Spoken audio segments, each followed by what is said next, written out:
So Philip Schofield came out yesterday with a grovelling apology interview to the Sun newspaper, and I say newspaper loosely, and the BBC, and it's ironic for him to do it for the BBC, really. You'd think they'd learn, wouldn't you? So anyway, this interview goes on, it's on camera, and he's basically sorry for getting caught. It's a good acting scene from Philip Schofield. This was a guy who went out of his way to lie and deceive people so he can have an affair with a much, much younger man, a guy he has known since the lad was a child, basically.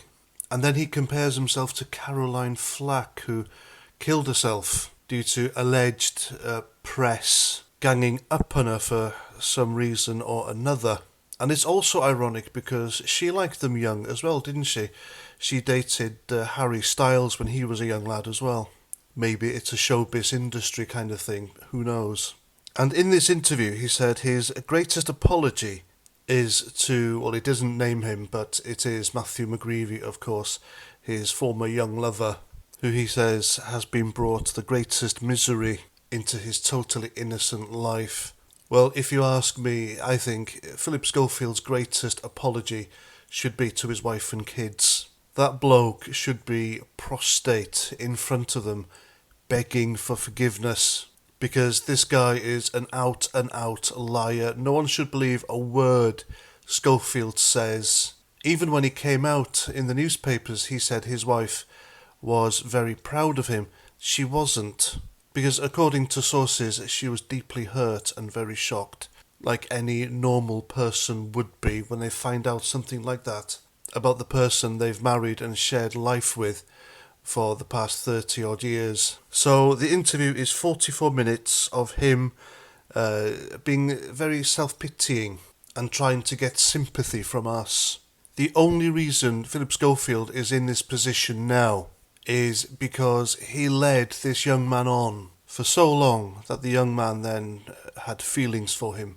Those feelings came out at a National Television Awards ceremony, and it came out in front of everyone of the production team of This Morning. Philip Schofield noticed that people would put two and two together, so he hatched a plan with ITV producers to come out live on TV on This Morning as a way of deflection, and people kept his little secrets for him.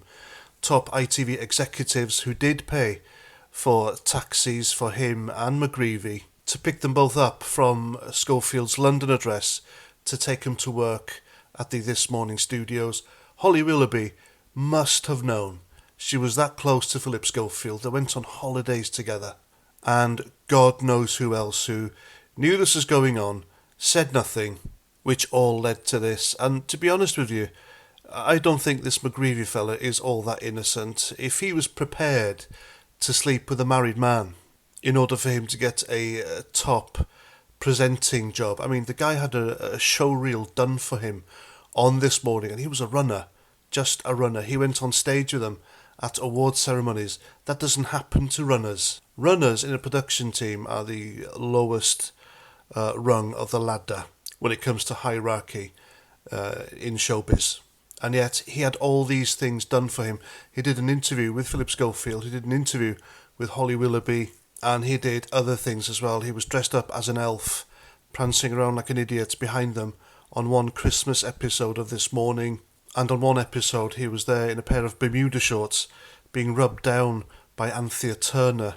So somebody somewhere in ITV was complicit. They knew what was going on, and they were prepared to help Philip Schofield keep his secret, and outed by Matthew McGreevy at the awards ceremony, which has led to this. So Philip Schofield is only sorry because he got caught.